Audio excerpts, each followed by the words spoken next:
मोदी जी से कह दीजिए कि भाइयों बहनों कहना छोड़ दें और ये लफाजी छोड़ दें। बहन राखी नहीं बांधती कि मेरा पैसा डुबवा दिया। क्या नाम है आपका? मेरा नाम विश्वम्भर नाथ तिवारी। हाँ, मैं यूपी डिस्ट्रिक्ट जालौन। देखो भाइयों बहनों, मोदी जी से कह दीजिए कि भाइयों बहनों कहना छोड़ दें और ये लफाजी छोड़ दें। गरीबों की बद्दुआ अच्छों को ले गई है। गरीबों को पैसा दिलवा दें और मोदी को जब तक जिए तब तक प्रधानमंत्री, और गरीबों की बद्दुआ न ले।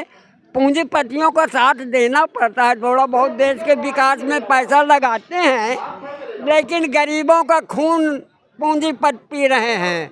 तो हमारी प्रार्थना है, और नहीं तो ओट का चोट बहुत बुरा होता है। लेकिन बाबा आपका उम्र काफी ज्यादा हो गया है। कितना पैसा जमा किए थे? अरे पैसा 10 लाख रुपया दूसरों से जमवाया, 15 लाख गरीबों का। अब वो जूता लिए खड़े हैं, रिश्तेदारों ने रिश्तेदारी तोड़ दिया। बहन राखी नहीं बांधती कि मेरा पैसा डुबवा दिया। उनको लग रहा होगा पैसा आपने खा लिया। अरे खा नहीं, उनके पास सर्टिफिकेट है। हाँ, तो देश के गरीबों को चौकीदार हो अगर, तो गरीबों का खून इन कंपनियों ने पिया है। दोस्त हैं, मित्र हैं कि भाई गरीबों को लौटा दो हैं। और हमको मोदी जी से ही उम्मीद है, और नहीं तो फिर योगी जी तो है ही हैं। वो कुछ करेंगे, उम्मीद है? हाँ बिल्कुल करेंगे। हम फिर मोदी जी को बदल देंगे, योगी जी को ले आएंगे। देखिए मोदी को बदलने की भी बात हो रही है, लेकिन ऐसे में बड़ा सवाल ये है कि आखिरकार कब तक लोग ऐसे माहौल में जिएंगे। क्योंकि जब आप देखेंगे एक एक लोग इतने तरस रहे हैं पैसों के लिए। इनके ये खुद का पैसा है, कुछ रिश्तेदारों का पैसा भी इन लोगों ने जमा किया था। लेकिन आज जो इतनी बड़ी हुजूम आप यहाँ पे देख रहे हैं, इससे साफ ऐसा दिख रहा है कि लोग कितने परेशान हैं और कितनी परेशानी का सामना करना पड़ रहा है। ऐसे दिल्ली के जंतर मंतर पर सभी लोग यहाँ पर इकट्ठे हैं। ऐसे में एक बड़ा सवाल ये उठता है कि आखिरकार जब इतने बड़े पैसों का गबन हो रहा है तो इसके लिए जिम्मेदार कौन है, जबकि सरकार में भी इसकी हिस्सेदारी होती है। क्या लगता है आपको? न्याय मिलेगा? हाँ मिलेगा, न्याय निश्चय मिलेगा। हाँ मिलेगा। कितना पैसा जमा किया थे? बहुत पैसा का हम जमा किया है। 15-15 लाख रुपए हमारा वो उधर जमा है। एक पैसा भी नहीं मिल रहा है। अभी 3-4 वर्ष हुआ हम निवेदन दे रहे हैं। जिला कलेक्टर को भी निवेदन दिया है, वो क्या कुछ नहीं हुआ है। वो देखिए मैम, सर हम लोगों का, सर अगर हमारा पूरा सहारा का अगर आप लेके चलते हैं तो सहारा का 2 से 2.5 लाख करोड़ का अमाउंट है सर जी, पेमेंट है। लेकिन सरकार सुन रही है। सुब्रत राय तो सुनने से रहे, उन्होंने तो ऑफिस भी बंद कर दिए हैं, और सरकार और सुब्रत राय दोनों मिल चुके हैं। अब जो ये 10,000 रुपये देने की बात हो रही है, जी, ये जो पोर्टल लॉन्च किया है सर, ये पोर्टल बिल्कुल पूरी तरीके से गलत है। अब आप पूछेंगे क्यों गलत है? सर इस पोर्टल में ये जो इन्होंने दिया है कि आप अपने सारे डॉक्यूमेंट्स मतलब आवेदन कर दीजिए। जैसे कि मान लीजिए मेरे पास 10 लाख रुपए का मेरा 10 लाख का पेमेंट है, और मुझे पूरे 10 लाख का पूरा इनको ब्यौरा देना पड़ेगा, और ये पेमेंट देंगे सिर्फ 10,000, और कोई गारंटी नहीं है इसके बाद आपको कब देंगे। हमारे गृह मंत्री जी ने कहा था कि आप अभी सबके अकाउंट में 10-10 हज़ार रुपये आएगा, लेकिन आप लोगों को सबको अपनी जो पूरी जो ब्यौरा है कागजों का, चाहे किसी का 10 लाख हो, किसी का 20 लाख हो, किसी का 25 लाख हो, वो पूरा देना पड़ेगा। ये शर्त उन्होंने रखी है। देखिए अब ये सवाल उठता है कि आखिर इतने कम अमाउंट के लिए 10,000 रुपये के अमाउंट के लिए यदि इनके सारे डॉक्यूमेंट्स को रखा जा रहा है तो ये भी कहीं ना कहीं अच्छी बात नहीं है, और फिर इनको ऐसा लगता है कि अधिकारों का कहीं ना कहीं हनन हो रहा है। जो जिस उद्देश्य से ये लोग यहाँ पे आए हुए हैं, ऐसे लगता है कि ये कब तक इनका जो है ये आंदोलन चलेगा।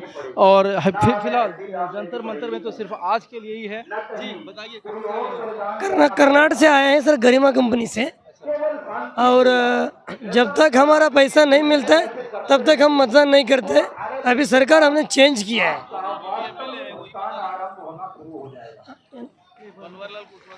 बनवारीलाल कुशवाहा ही धौलपुर की है।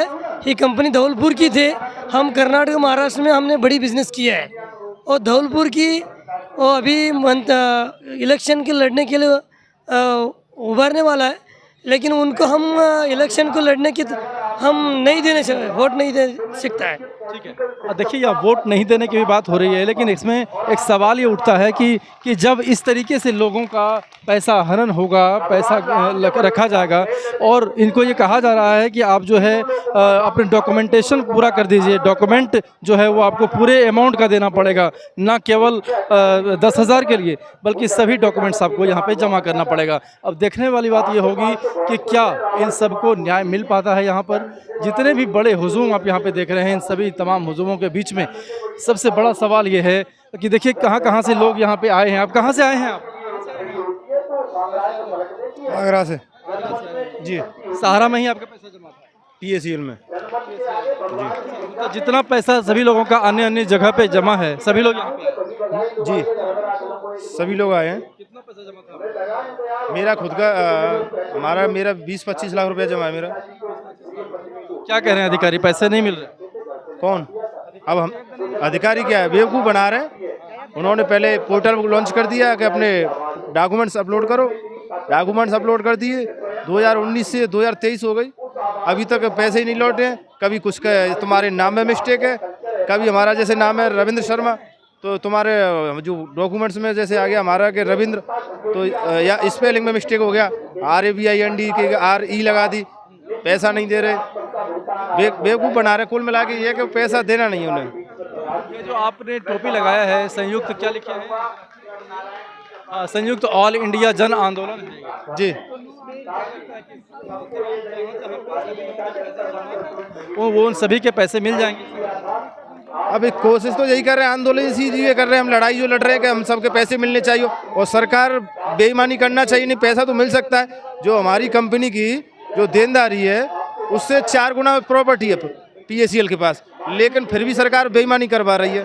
जो RM लोढ़ा कमेटी है जो गठित कर दी है, बताओ इस 2016 से ये प्रॉपर्टी बेच नहीं पाई, प्रॉपर्टी बेच के पेमेंट ही नहीं किया इसी ने। आपको क्या लगता है कि यदि ये पेमेंट नहीं मिलता है तो बहुत बड़ी संख्या है, 2024 पे इसका असर पड़ेगा?